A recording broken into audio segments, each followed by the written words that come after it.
여기서는 우리가 학술, 연구, 논문, 리비전을 준비할 때 가장 중요한 것은 무엇인가라는 제목으로 이야기를 해보겠습니다. 지난 시간에 우리가 논문 투고부터 게재까지 어떠한 과정을 거치느냐를 살펴봤었는데요. 매뉴스크립트가 완성된 시점으로부터 투고를 하고 다행히 에디트를 통과를 하면 한 두세 달 후에 에디터로부터 결정에 대해서 듣게 되죠. 어떤 결정이냐면은 에디터가 우리 논문을 레프리들한테 보냈고 그 레프리들이 우리 논문에 대해서 답을 한 거를 취합을 해서 에디터가 이거는 리젝트를 해야 되겠다 아니면 리비전을 해야 되겠다 이렇게 답을 하죠. 여기서 리젝트가 되면 다시 이제 또 돌아가야 되는 거고 이렇게 그러면 한 두세 달을 날리는 거죠. 근데 다행히 리비전을 하라고 하면 이제 한 80%의 선은 넘었다. 이제 거의 고지가 다 왔다고 생각할 수 있겠죠. 그럼 우리는 리비전을 준비를 해서 다시 투고를 합니다. 하고 나면 또 기다렸다가 결국에 최종 accept, rejection 결정을 받게 되죠.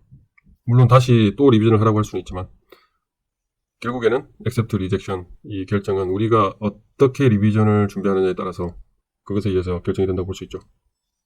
이게 정말로 크리티컬한 모먼트죠. 왜냐? 이때까지 결국에 총 시간을 다 합치면 적게는 한 달 반에서 길게는 6달 이상까지도 소요가 되는데 여기서 리젝션이 되면 최악의 상황이죠. 다시 원래대로 돌아가야 되니까 이만큼의 시간이 완전히 날아가는 거죠. 그만큼 리비전을 준비하는 것은 중요하다. 이것을 잘 준비해야 되겠다는 것입니다. 우리가 리비전을 하라고 에디터로부터 연락을 받을 때 받게 되는 것이 바로 리뷰어스 커멘트죠.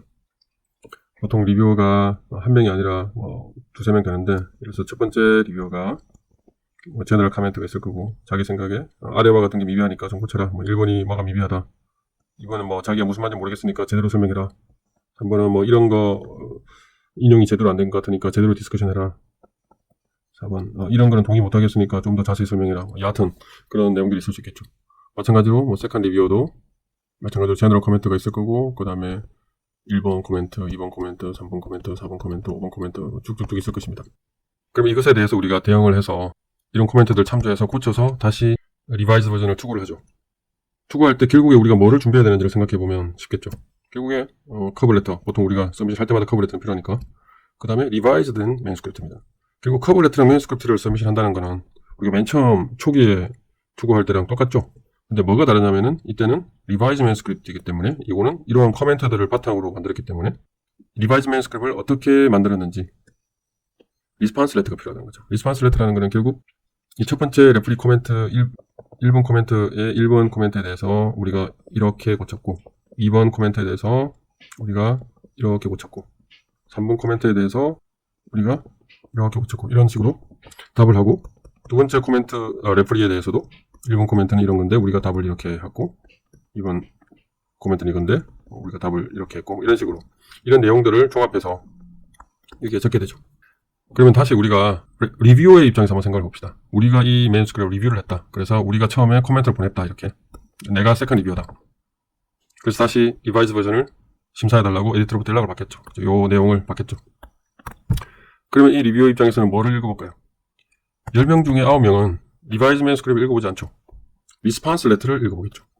그래서 자기가 이런 코멘트를 했는데 거기에 대해서 제대로 답을 했는지 요거를 읽어보겠죠. 그게 리스폰스 레터있죠. 10명 중에 9명은 리바이즈 매뉴스크립트를 읽어보지도 않을 것이다. 그렇다고 해서 리바이즈 매뉴스크립트가 중요하지 않다는 것은 아닙니다. 이게 액셉트 됐을 때 리바이즈 매뉴스크립트 내용에 따라서 결국에는 나중에 최종 갤리 프루프가 나오고 이것에 따라서 우리가 결국에는 게재가 되는 내용이기 때문에 당연히 중요하죠. 하지만 더 중요한 거는 여기서 액셉트가 되는 게 중요하기 때문에 리스폰스 레터를 그만큼 잘 준비를 해야 된다라는 것입니다. 그래서 오늘 내용의 핵심은 리비전을 할 때 정말로 중요한 것은 리스폰스 레터를 잘 준비하는 것이다. 그러니까 그것을 생각을 하면 우리가 리비전을 준비할 때 어떤 식으로 접근을 하는 게 가장 합리적이고 빠르고 편한지를 생각해 볼 수가 있습니다. 그것에 대해서는 또 다른 동영상에서 생각을 해보도록 하겠습니다.